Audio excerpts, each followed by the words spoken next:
कौन? तू खुद होगा, ठीक है ना। मेरे वो चला भैया है, उस शुरू से कहते थे ना कि हमको एगो संतान होगा, दूसरा नहीं होगा, एकदम अच्छा बेटा हो कि बेटी। तो एगो बेटा हो गया, एगो बेटा हो गया, सबका समझाने लगा एगो बेटा कहीं मर गया था।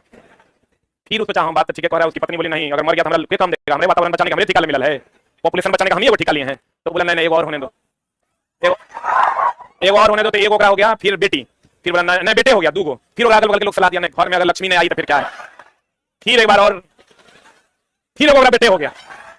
हमने कहा चौथा भी होना है कि तो चला। प्रत्येक शुक्राणु कोशिका में सामान्य संघटक पाए जाते हैं। सामान्य मतलब जनरल संघटक, हर शुक्राणु का साइज लगभग जनरल होता है, लेकिन अगर जनरल कोशिकाओं में उपस्थित एक्स वाई और एक्स एक्स गुणसूत्र के आकार की बात करोगे तो किसका आकार बड़ा और वाई का आकार छोटा, एक्स बड़ा वाई छोटा। ये बेटा बेटी सब तो तुम लोग जानते हो बहुत बढ़िया से।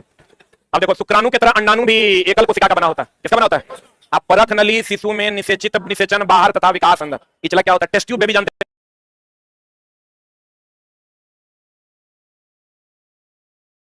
है। टेस्ट ट्यूब बेबी चला अगर नहीं हो पाएगा तो एक उपाय है, लेकिन वो बच्चा जो है 100%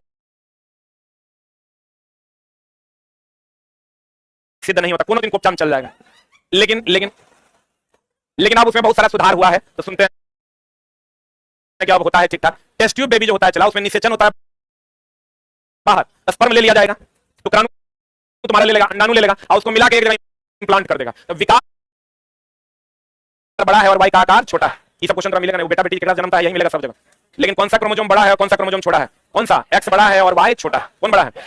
एक्स बड़ा है वाई छोटा। साइज में ये तो सबको पता होगा, एक्स एक्स होगा तो क्या होगा बेटी, एक्स वाई होगा तो बेटा। अब बेटा बेटी होता है बाप के कारण कि माई के कारण, क्लियर है ना। इसलिए अगर तेरा बेटा होगा या बेटी होगा, इसका कारण कौन है? कौन? तू खुद होगा, ठीक है ना। मेरे वो चला भैया है, उस शुरू से कहते थे ना कि हमको एगो संतान होगा, दूसरा नहीं होगा, एकदम अच्छा बेटा हो कि बेटी। तो एगो बेटा हो गया, एगो बेटा हो गया, सबका समझाने लगा एगो बेटा कहीं मर गया था। फिर उसको चाह बात ठीक है कह रहा है, उसकी पत्नी बोली नहीं, अगर मर गया तो हमारा काम देगा, हमारे वातावरण बचाने का हमें ठिका मिला है, पॉपुलेशन बचाने का हम ही एगो ठिका लिए हैं। तो बोला नहीं एगो और होने दो,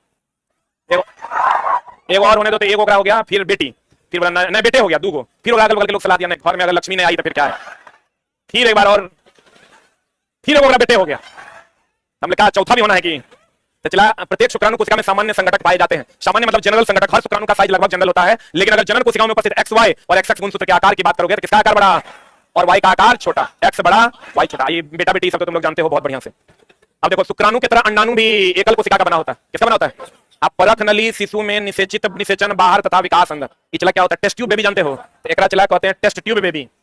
हमारे बगल में एगो हुआ है टेस्ट ट्यूब बेबी चला, अगर नहीं हो पाएगा तो एक उपाय है, लेकिन वो बच्चा जो है 100% मतलब स्वास्थ्यवर्धक सिद्ध नहीं होता, कोनो दिन कोपचाम चल जाएगा। लेकिन लेकिन लेकिन अब उसमें बहुत सारा सुधार हुआ है, तो सुनते हैं क्या होता है। ठीक ठाक टेस्ट ट्यूब बेबी जो होता है चला, उसमें निषेचन होता है बाहर, स्पर्म ले लिया जाएगा, शुक्राणु तुम्हारा ले लेगा, अंडाणु ले लेगा और उसको मिला के एक जगह इंप्लांट कर देगा। तो विकास होता है ट्यूब के अंदर और निषेचन होता है बाहर। निषेचन कहां? बाहर। विकास कहां? अंदर। ट्यूब के अंदर में विकास होता है, निषेचित करके और ट्यूब के अंदर डाल दिया जाता है। दोनों अंडाणु शुक्राणु लेकर निषेचन हो गया और उसको मिला के कहां डालता है? ट्यूब के अंदर। तो कहेगा विकास कहां होता है? ट्यूब के अंदर, और निषेचन कहां होता है? बाहर। तो कहते हैं परखनली टेस्ट ट्यूब बेबी में निषेचन बाहर तथा विकास अंदर। पूछने वाला क्वेश्चन पूछ देगा, बताओ परखनली शिशु टेस्ट ट्यूब बेबी में होता है निषेचन बाहर विकास अंदर, निषेचन अंदर विकास बाहर, निषेचन अंदर विकास अंदर, निषेचन बाहर विकास बाहर। आगे माई को चाहिए निषेचन भी बाहर और विकास अंदर। क्लियर है? अच्छा इसे सोचो ना कि भ्रूण का विकास तो गर्भाशय में ही ना होगा, गर्भ में ही ना होगा, गर्भ कहां है? अंदर। अंदर में विकास होगा, बाहर में क्या होगा? निषेचन। यही है टेस्ट ट्यूब बेबी। निषेचन के परिणाम स्वरूप युग्मनज बनता है, जो विकसित होकर क्या में परिवर्तित होता है? भ्रूण में। भ्रूण के कोशिका में विभाजन के परिणाम स्वरूप अंग का निर्माण होता है, और अंग का निर्माण किससे होता है? प्रोटीन से। किससे होता है? अंग का निर्माण प्रोटीन से होता है। भ्रूण के कोशिका में विभाजन के परिणाम स्वरूप किसका निर्माण होता है? अंग का। भ्रूण में कोशिका के विभाजन के परिणाम स्वरूप किसका निर्माण होता है? अंग का। कोशिका विभाजन सही ना, नई कोशिका बनेगा, नई कोशिका बनेगा तो अंग का निर्माण होगा। टेडपोल जानता है रे? मच्छर के छोटकिनमी को टेडपोल कहते हैं। सॉरी मेढक का, मच्छर का लार्वा होता है। टेडपोल का वयस्क मेढक में रूपांतरण कायांतरण कहलाता है। क्या कहलाता है? अब इसी में तुमको जब क्वेश्चन आएगा ना, बड़ा आसान लग रहा है, तुमको टेडपोल का वयस्क मेढक में बनना, एक देगा रूपांतरण, एक देगा सीमांतरण, एक देगा कायांतरण, एक देगा लेखांतरण, तो वहां गड़बड़ा जाएगा। आंसर याद रखना कायांतरण। जब ऑप्शन आता है तब ना पता चलता है। कायांतरण कहलाता है। टेडपोल से मेढक में रूपांतरण के लिए आयोडीन की उपस्थिति अनिवार्य है। जैसे हम लोग कहते हैं न्यूक्लियर रिएक्टर में जर्कोनियम का होना अनिवार्य है, जैसे हम लोग कहते हैं अमलगम में पारा का होना अनिवार्य है, लोहा में आयरन का होना अनिवार्य है, वैसे टेडपोल से वयस्क बनने के लिए मेढक में आयोडीन का होना अनिवार्य। किसका होना अनिवार्य है? नाभिकीय रिएक्टर में किसका होना अनिवार्य है? नाभिकीय रिएक्टर किसमें चला? नाभिकीय रिएक्टर में जर्कोनियम का होना अनिवार्य है। जिंक का है किसका? जर्कोनियम है। अमलगम में पारा ने पारा, अमलगम में पारा कहता है, पारा अलग प्रजाति है। अमलगम में पारा का होना अनिवार्य है। स्टील में लोहा का होना अनिवार्य है। लड़का तो काउंटर पे जाओगे कभी ऐसा बात करता है, कहता है यहाँ एलपी टेक्नीशियन का टेस्ट मराता है क्या? पगला गया है क्या? टेस्ट होता है यहाँ। नाभिकीय रिएक्टर में किसका होना अनिवार्य है? जर्कोनियम का। अमलगम में किसका होना अनिवार्य? पारा का। स्टील में किसका होना अनिवार्य है? आयरन का। टेडपोल से मेढक बनने के लिए किसका होना अनिवार्य? आयोडीन का। किसका? आयोडीन की उपस्थिति अनिवार्य होती है। अमीबा एक कोशिका, अमीबा एक कोशिकीय जीव और बाइनरी विखंडन होता है। बोलेंगे किसी समरूप कोशिका से किसी खास अंग या संपूर्ण शरीर का विकास कृत्रिम रूप से क्या कहलाता है? क्लोनिंग। जैसे चला सेम टाइप का चीज बना देता है उसी को हम लोग क्लोनिंग कहते हैं। क्लोनिंग में क्या होता है? समरूप कोशिका से किसी खास अंग या संपूर्ण शरीर का विकास कृत्रिम रूप से करना क्या कहलाता है? क्लोनिंग। मतलब शाहरुख खान है, कंप्लीट दूसरा शाहरुख खान बन जाएगा, ऐसा मामला चल रहा है कि सेम टू सेम जो है बना दिया जाएगा, और इसी प्रक्रिया को क्या कहते हैं? क्लोनिंग। कृत्रिम रूप से किसी चीज का विकास कर देना, वो भी कैसा? संपूर्ण शरीर का विकास कृत्रिम रूप से कर देना, कैसा? समरूप, समान रूप का, और यह क्रिया क्या कहलाती है? क्लोनिंग। क्या कहलाती है? और कहते हैं निषेचन के पश्चात जो कोशिका नए जीव उत्पन्न करता है उसे क्या कहते हैं? युग्मनज।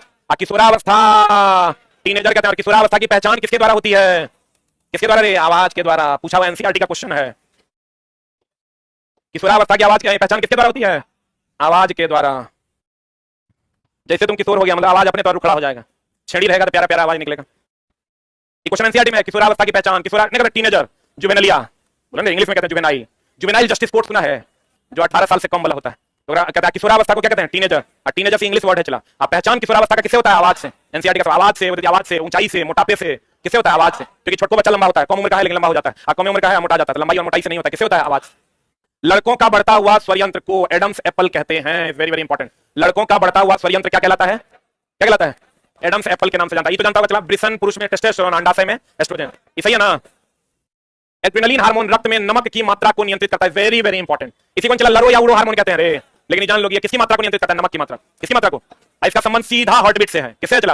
हार्ट से। क्रोध, चिंता, उत्तेजना हृदय भी नियंत्रित करता है। कौन? ये तो सब जानता है चला कि इसका संबंध किससे है? हृदय से। लेकिन समझो ये नमक की मात्रा को भी क्या करता है? नियंत्रित करता है। जैसे टेडपोल से वयस्क बनने के लिए आयोडीन चाहिए, वैसे ही एड्रेनलिन ग्लैंड में किसकी मात्रा को नियंत्रित करता है? लवण की। एड्रेनलिन ग्लैंड लवण की। लवण बोले तो नमक, लवण बोले क्या? नमक। वृद्धि हार्मोन पीयूष ग्रंथि से। ये तो सबको पता होगा। पीयूष ग्रंथि को कौन ग्लैंड कहते हैं? मास्टर ग्लैंड ना। मेढक में थायरॉक्सिन के स्राव से ही टेडपोल वृद्धि कर पाता है, इसलिए किसका होना अनिवार्य है?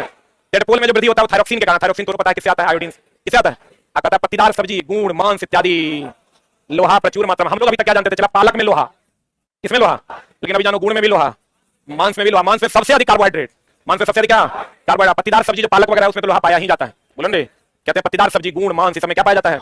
लोहा का प्रचुर स्रोत है। पत्तीदार सब्जी, गुड़, मांस लोहा का प्रचुर स्रोत है। आज चला क्वेश्चन पूछा है बीपीएससी टीचर में, तो विश्वास करो हम अपने 10 साल के करियर में कभी ये क्वेश्चन पढ़ाने के करियर में तो नहीं पढ़े थे, पढ़ाने के करियर में भी कभी नहीं पढ़े, और ना कभी ये क्वेश्चन मेरे पास आया। हमने ये पढ़ा था और हम तुमको जोर देके बात बोले थे, अगर आज का तुम्हारे पास 6 to 8 का क्वेश्चन होगा, हम तो बोले थे मीट्रिक प्रणाली जो है, मीट्रिक प्रणाली, इसका जन्म कहां हुआ था? फ्रांस।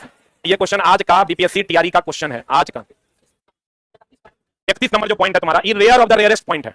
ये मेरे किताब में भी नहीं है। मेरे किताब में है एसआई प्रणाली की खोज कहां हुई थी? फ्रांस की राजधानी पेरिस में। जबकि देखो तुम कहोगे सर एफआई का हुआ तो इसका भी हो गया। नहीं, एफपीएफ का खोज हुआ था ब्रिटेन में। एफपीएफ पद्धति अगर कह देगा इसका खोज कहां हुआ था? ब्रिटेन में हुआ था। तो सबका खोज फ्रांस में नहीं हुआ था। एफपीएफ का खोज कहां हुआ था? ब्रिटेन में। मीट्रिक प्रणाली का कहां? फ्रांस में। और एसआई का भी कहां? फ्रांस में। एसआई बोले तो सिस्टम ऑफ इंटरनेट। देखो आज का क्वेश्चन है बीपीएससी टीआरई 3.0 का, ये रेयर ऑफ द रेयरेस्ट है, सिर्फ एनसीईआरटी में, सिर्फ और सिर्फ एनसीईआरटी में है। हमारे किताब में भी चला, हम एफपीएफ का खाली लिखे हैं ब्रिटिश पद्धति में, एफपीएस का लिखे हैं ब्रिटिश पद्धति में, ब्रिटेन में खोज हुआ था। एसआई पद्धति की खोज कहां हुई थी? फ्रांस में। एमकेएस मीट्रिक पद्धति हमारे यहां चलता था, लेकिन इसका खोज कहां हुआ था? फ्रांस में। कहां हुआ था? फ्रांस में हुआ था। एफपीएस का खोज कहां हुआ था? ब्रिटेन में। एसआई का खोज कहां हुआ था? फ्रांस में। बोलेंगे ये चला एकदम डायरेक्ट क्वेश्चन है, जाके देख लेना, रेयर ऑफ द रेयरेस्ट, ठीक ना। वो क्वेश्चन तुमको यहां से मिलेगा। अगर चला 5 को 3 को 4 को क्वेश्चन मिलेगा तो वो क्वेश्चन होगा जो तुम्हारे मेरिट को बनाने का काम करेगा, इसलिए इसको अच्छे से पढ़ लीजिए। बल द्वारा किसी वस्तु की गति बदल सकती है, अवस्था भी बदल सकती है, में परिवर्तन लाया जाता है। एक बात देखो, बल 2 प्रकार का होता है, एगो संतुलित बल, एगो असंतुलित बल। 2 प्रकार का होता है, एगो संतुलित बल, एगो चला असंतुलित बल। तो संतुलित बल की अगर हम बात करें तो ये अगर 5 न्यूटन इधर है तो 5 न्यूटन इधर भी होगा। और संतुलित बल की अगर हम बात करें तो अगर 10 न्यूटन का बल इधर लगेगा तो 20 न्यूटन का बल इधर लगेगा। बोलो हाँ, इसमें गति होगा। क्या होगा?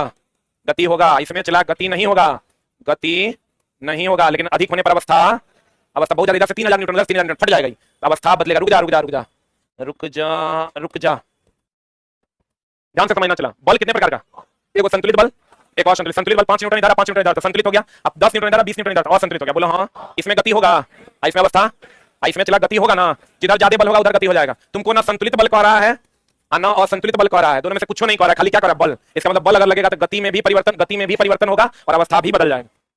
लेकिन अगर संतुलित बल करेगा तो अवस्था बदलेगा, और अगर असंतुलित बल होगा तो गति बदलेगा। बोलवे नहीं करेगा। इसमें गति भी होगा, दिशा भी बदलेगा। जिधर ज्यादा बल रहेगा ना उधर की दिशा में चला जाएगा। तो तुमको ना संतुलित बल करा ना असंतुलित बल करा, तो बल द्वारा किसी वस्तु की गति और अवस्था में परिवर्तन लाया जा सकता है कि नहीं लाया जा सकता? वही अगर संतुलित बल होगा तो अवस्था में परिवर्तन, और असंतुलित बल होगा तो गति में परिवर्तन। बोलो ना रे, जल्दी लिख।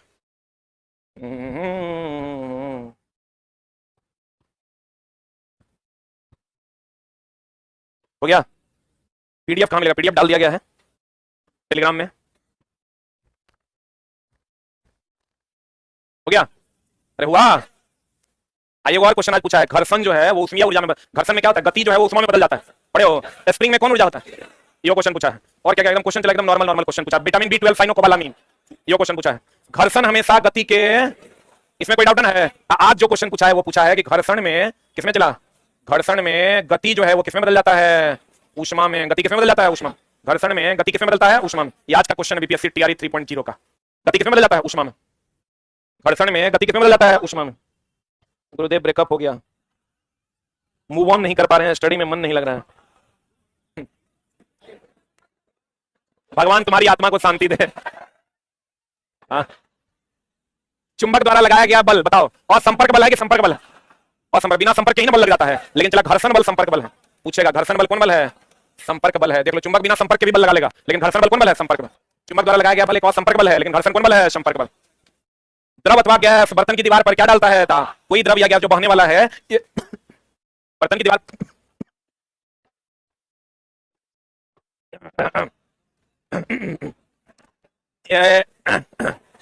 कहते हैं चला, द्रव तथा गैस बर्तन की दीवार पर क्या डालता है, ताप डालता। सही है।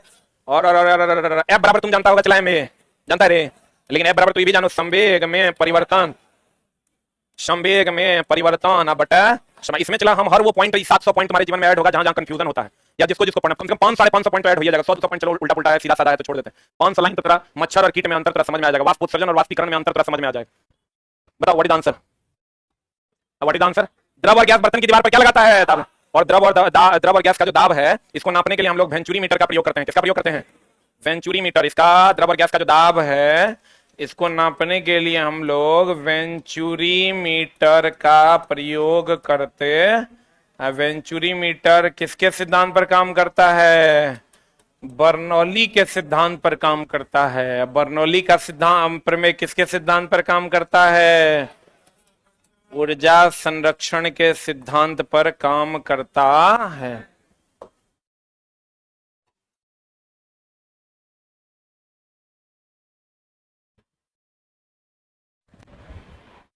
ये क्वेश्चन चला पूछा है, प्रकाश विद्युत प्रभाव का खोज कौन किया था। अरे प्रकाश विद्युत प्रभाव का खोज कौन किया था, प्रकाश विद्युत प्रभाव का खोज आइंस्टाइन। लेकिन क्वेश्चन पूछा है फोटोवोल्टेइक सेल, खोज तो हर्ट्ज किया था, व्याख्या आइंस्टाइन किया था।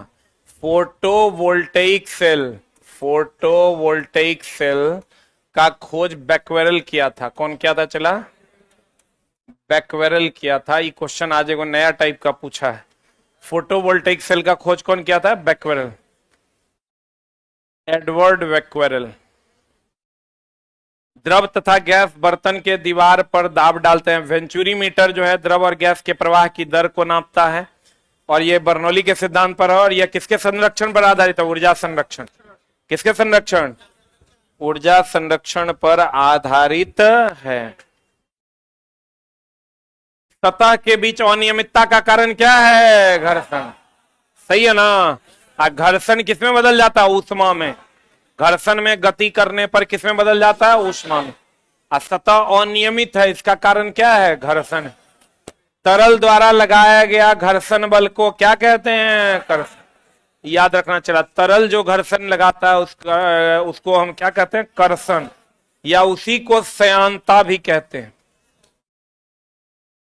तरल द्वारा लगाए गए घर्षण बल को कर्षण या श्यानता कहते हैं। तरल द्वारा लगाए गए बल को क्या कहते हैं, चला कर्षण या श्यानता, कर्षण या श्यानता। विद्युत निष्कर्षण में उपयोग होने वाली छड़ को क्या कहते हैं, इलेक्ट्रोड। देखो इलेक्ट्रोड का मतलब हुआ धन भी और ऋण भी, धन और ऋण के सम्मिलित रूप को। देख लो एक मिनट, विद्युत निष्कर्षण में एगो पॉजिटिव प्लेट एगो निगेटिव प्लेट होगा, और दोनों के सम्मिलित रूप को क्या कहते हैं, इलेक्ट्रोड। इलेक्ट्रोड मतलब धन भी और ऋण भी। ये क्वेश्चन आज पूछा था, मुक्त रूप से पाया जाता है। मुक्त रूप से प्रकृति में कौन पाया जाता है, सोना, चांदी, प्लेटिनम, अल्युमिनियम, क्योंकि ये कम अभिक्रियाशील होता है, क्योंकि ये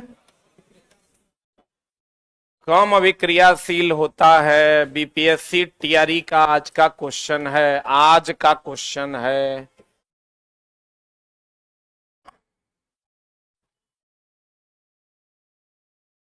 हो गया। मुक्त रूप से पाया जाता है सोना, चांदी, प्लेटिनम, क्योंकि ये कम अभिक्रियाशील है कि ज्यादा अभिक्रियाशील है? कम अभिक्रियाशील है।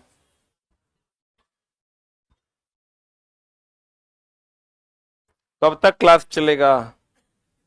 अच्छा, कब से क्लास चलता है? 6:20 से क्लास चलता है और अगला 3-4 क्लास और चलेगा, और सिर्फ मंडे टू फ्राइडे चलता है। मतलब आज है फ्राइडे, अब ये क्लास है मंडे को। 2 दिन सैटरडे और संडे नहीं चलता है। फिर से मैं बता दूं प्यारे विद्यार्थियों, ये जो क्लास अभी हम ले रहे हैं इसमें 700 प्लस वन लाइनर्स पढ़ाने हैं, और ये मंडे टू फ्राइडे चलता है। अगले सप्ताह में इसको हम कंप्लीट कर देंगे। और ये क्लास कल और परसों नहीं है, शनिवार रविवार नहीं है, मत आइएगा, अब खोजिएगा भी नहीं कि कहाँ चल रहा है। ये क्लास 6:20 में चलता है। कब चलता है? संध्या 6:20 में चलता है। जल में विद्युत धारा प्रवाहित करने पर ऑक्सीजन और हाइड्रोजन गैस क्रमशः धन और ऋण ध्रुव पर निकलता है। देखो ये चीज ध्यान रखना चला, ऑक्सीजन पर कौन चार्ज होता है? -4। तो माइनस चार्ज होगा तो कहां जाएगा? इस पर होता है -4, आज जाएगा कहां? ही जाएगा कहां? प्लस पर, यानी एनोड पर ना हो। हाइड्रोजन पर होता है प्लस चार्ज, होता प्लस, ये होता यहां माइनस। आज जाएगा कहां? कैथोड पर। समझ में आया कि नहीं? एक क्वेश्चन बताओ, Zn प्लस प्लस कहां जाएगा? एनोड पर कि कैथोड पर? अभी कुछ दिन पहले तुरंत हम चला डिस्कशन करवाए हैं इसका।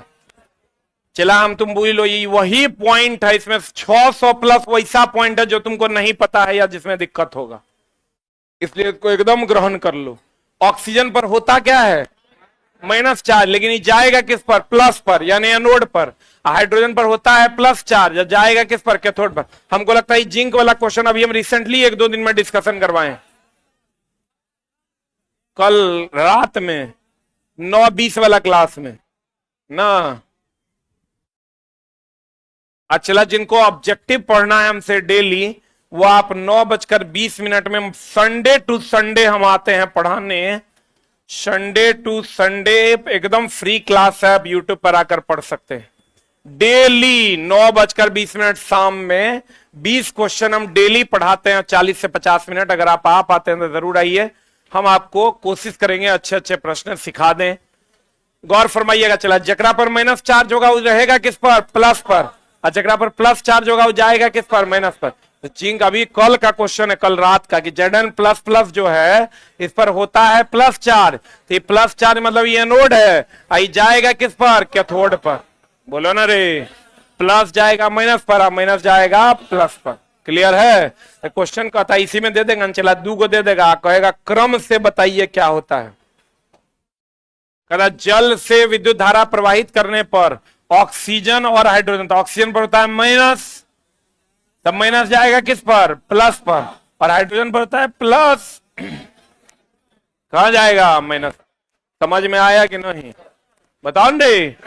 टेडपोल से वयस्क बनता है किससे? आयोडीन। किसका होना अनिवार्य है? आयोडीन। किसका? आयोडीन का होना अनिवार्य। रेड डेटा हैंडबुक में खाली जीव जंतु की पौधा भी, दोनों ना। समझ में आ रहा है? पौधों में वाष्पीकरण की वाष्पोत्सर्जन पक्का। असंघनन गैस से द्रव की वाष्प से द्रव? वाष्प से द्रव। और नहीं रहेगा तब माना गैस से द्रव। क्लियर है? Thank you very much. ये क्लास 6:20 में सिर्फ मंडे टू फ्राइडे है। फिर मिलेंगे हम लोग मंडे को 6:20 में।